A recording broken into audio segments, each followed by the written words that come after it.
Big TV భక్తి సమాచారం WhatsApp ఛానల్లో జాయిన్ అవ్వండి. అన్ని విశేషాలు ఎప్పటికప్పుడు తెలుసుకోండి.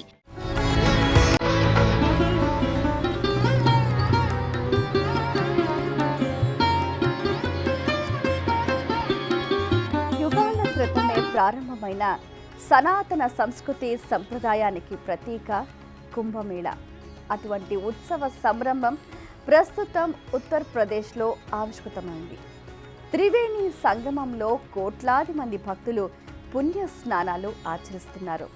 ఈ వేడుకలో పాల్గొనటానికి దేశ విదేశాల నుంచి కూడా ఎంతో మంది ఇక్కడికి చాలా ఉత్సాహంగా తరలి వస్తున్నారు.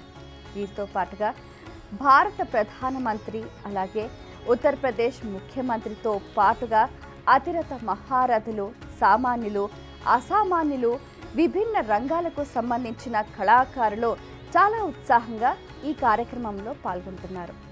వీరందరితో పాటుగా ప్రత్యేక ఆకర్షణగా నిలిచారు సినీ రంగానికి చెందిన నలుగురు ముస్లిం అభినేత్రులు. వారే సారా అలీ ఖాన్, వాళ్ళ అమ్మగారు అమృతా సింగ్ కూడా పరమ భక్తురాలు. వీరు కూడా కుంభమేళాలో పుణ్య స్నానాలు ఆచరించి ఎంతో మందికి ఆదర్శంగా నిలిచారు. మరొకరు కరీనా కపూర్, అలాగే మరొకరు మన్యతా దత్, సంజయ్ దత్ గారి భార్య. అలాగే వీరితో పాటుగా క్యాన్సర్ వ్యాధితో బాధపడుతున్న హీనా ఖాన్ కూడా కుంభమేళాలో స్నానం ఆచరించాలి అంటూ తన జీవితం ఈ చివరి క్షణాలలో కూడా పునీతం చేసుకోవాలి, మోక్షాన్ని పొందాలి అనే ఆశతో చాలామంది ఇక్కడికి విచ్చేస్తూ ఉన్నారు. ఎంతో ప్రధాన ఆకర్షణగా నిలుస్తూ ఉన్నారు. నిజంగా ఏది ఏమైనప్పటికీ కుంభమేళాలోని త్రివేణి సంగమంలో పుణ్య స్నానాలు ఆచరిస్తే చాలు జన్మాంతర పాపాలు తొలగిపోతాయి అనటంలో ఎటువంటి సంశయం లేదు.